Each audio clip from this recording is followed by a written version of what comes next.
Sir 'మనుశంకర Varaprasad' గారి movie నుంచి 'మీసాల పిల్ల' సాంగ్ రిలీజ్ అయింది కదా! మీకెలా అనిపించింది సార్? అంటే ఈ సాంగ్ గురించి చాలా హైప్ క్రియేట్ చేశాడు ఆయన. అవును. పాటకి ప్రోమో చేయటం అనే ఒక ప్రోగ్రాంలోకి వెళ్ళాడు అనిల్. హ్మ్.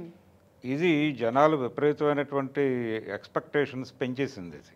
హ్మ్. ఆ ఎక్స్‌పెక్టేషన్స్ మీద ఈ పాట చూశారు జనాలు. చూశారు. చిరంజీవి గారి కామెడీ టైమింగ్ చాలా బాగుంది దీనిలో. అలాగే భాస్కర్ భట్ల లిరిక్స్ బాగున్నాయి. జనాల్ని బాగా పట్టుకున్నాయి అవి. అయితే ఈ పాట ప్రయాణంలో కథ కూడా కొంత చెప్పే ప్రయత్నం జరిగింది. హ్మ్. అంటే అనివార్యంగా కథ తెలిసిపోయింది జనాలకి. ఆ పాట క్రియేషన్‌లోనే అది ఉంది. ఆ బిల్డింగ్ ఉంది. అందుకని వీళ్ళిద్దరూ విడిపోయి మళ్ళీ కలవటం కోసం జరిగేటువంటి ఒక కసరత్తు సందర్భంగా వచ్చినటువంటి పాట టీజింగ్‌గా మొదలై, అవును.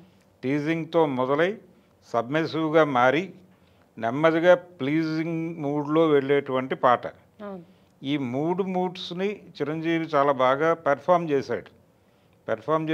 తన డాన్స్ చాలా బాగుంది. విజయ్ కొరియోగ్రాఫర్ చాలా బాగా, అంటే గిన్నిస్ బుక్ రికార్డు కొట్టేసినటువంటి ఆయన స్టెప్పులకి గిన్నిస్ బుక్ రికార్డు వచ్చింది హుహు. హ్మ్. చిరంజీవి గారికి. అందుకని ఎక్కడ రిపిటేషన్ కనిపించకుండా, అలాగే ఇలాంటి మెలోడీ మీద నడిపేటువంటి పాటలు ఆయన గతంలో చాలా చేసున్నాడు. రాక్షసుడు ఇలాంటి సినిమాల్లో చాలా పాటలు ఉన్నాయి. హ్మ్. మళ్ళీ మళ్ళీ ఇది రాని రోజు ఇలాంటి పాటలు. హ్మ్. ఆ మూమెంట్స్ అవి ఎక్కడా టచ్ కాకుండా కొత్తగా వెళ్ళాడు. చిరంజీవి గారు కూడా దాన్ని పట్టుకుని చేశాడు. ఎవరు ఎన్ని మాట్లాడినప్పటికీ, ఎంత ట్రోల్ అయినప్పటికీ, ఈ పాటకు ఇంతకు ముందు ఒక లైన్ బయటకు వచ్చింది. అవును. అవును. లైన్ బయటకు వచ్చింది, ఒక డైలాగు లింకుతో వచ్చింది అది. హ్మ్. ఆ డైలాగు ఇవన్నీ కూడా కొంచెం ట్రోల్ అయినాయి. హ్మ్. ఆయనేమిటి, ఆయన స్ట్రైచర్ ఏమిటి, ఈ పాట ఏమిటి అని. కానీ చిరంజీవి ఒక నటుడు. అవును. ఒక నటుడు అన్న తర్వాత ఏదైనా చేస్తాడు ఆయన. అక్కడ డైరెక్టర్ ఏం కోరుకున్నాడో తన దగ్గర నుంచి ఆ స్క్రిప్ట్కి ఏం కావాలో అది ఇవ్వటం అనేది బాధ్యత. హ్మ్. ఆ బాధ్యతని బాగా పెర్ఫామ్ చేశాడు ఆయన. ఉదిత్ నారాయణ పాడాడు, శ్వేతా మేనన్.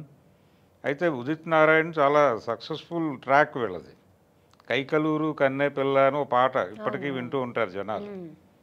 అలాగే రామ్మ చిలకమ్మ పాట, ఇవన్నీ ఇప్పటికీ చిరంజీవి అభిమానులు వింటున్నటువంటి పాటలు. ఇప్పుడు ఆ లిస్టులోకి ఈ పాట కూడా, మీసాల పిల్ల కూడా చేరిపోతుంది. అలా టోటల్గా ఆడియన్స్ని, ఫ్యాన్స్ని మాత్రమే కాదు, హ్మ్. అన్ని జనరేషన్స్ ఆడియన్స్ని సినిమాకి కనెక్ట్ చేసే విధంగా పాట ఉంది. లిరిక్స్ బాగున్నాయి. భాస్కర్ భట్ల చాలా సరదాగా రాశాడు. అంటే హార్ట్ హర్ట్ అయిపోవటం ఇలాంటి పదాలన్నీ వాడి హ్మ్. చాలా, అంటే ఒక మూడ్ క్రియేట్ చేశాడు పాటకు సంబంధించి. బాగుంది పాట. అవును. అవును. ఓవరాల్గా పాట చాలా బాగుంది. హ్మ్. జనాల్ని సినిమా వైపు డ్రైవ్ చేయడానికి చాలా కష్టపడుతున్నాడు. కానీ కంపారిజన్ వస్తోంది ప్రతి పాటకి. అంటే గోదావరి గట్టు ఆయన మీద స్ట్రాటజీ అది. ఆ! ఆ పాట, ఆ పాటతో పోల్చి చూడటం అనేది కనిపిస్తోంది ఆ! ఆడియన్స్. ఆ! ఇప్పుడు ఈ పాటను కూడా దాంతో పోలుస్తున్నారు. ఇప్పుడు ఇంతకంటే ఎక్కువ కావాలని కోరుకుంటున్నారు. అవును. మరి నెక్స్ట్ ఏ పాట బయటకు వదులుతాడు, ఆ పాటకు ఏం ప్రోమో చేస్తాడు, హ్మ్. ప్రోమో ఏం చేస్తాడు అనేది కూడా ఒక క్యూరియాసిటీ వ్యవహారంగా మారిపోయింది అవును. అనిల్ రావిపూడి సినిమాలకు సంబంధించి. అవును. అంటే ప్రమోషన్లో కొత్త స్ట్రాటజీలో వెళ్తున్నాడు ఆయన. సినిమా రిలీజ్కి చాలా టైం ఉంది కానీ జనాల్ని ఇప్పటి నుంచి ప్రిపేర్ అవును. చేస్తున్నాడు. ఆ మూడు సస్టైన్ చేసి హ్మ్. వీళ్ళందరినీ థియేటర్లకి నడిపించేదాకా బాధ్యత తీసుకున్నాడు. యెస్. ఈ ప్రమోషన్ యాక్టివిటీ అనేది ఆయన ఇంతకుముందు సంక్రాంతి సినిమాలో కూడా చూసాం మనం. అవును. అవును. అంతకుముందు ఈ F2 సిరీస్లో కూడా నడిపాడు ఇది. హ్మ్. అందుకని కొత్త పద్ధతిలో ఉంది. ఓకే. ఈ పాట పర్టికులర్గా, ఈ పాట అయితే జనాల్లో ఒక ఫీల్ గుడ్ మూడ్ని క్రియేట్ చేసింది. హ్మ్. సినిమా మీద ఒక పాజిటివ్ ఒపీనియన్ని, పాజిటివ్ డ్రైవ్ని అయితే ఇచ్చింది.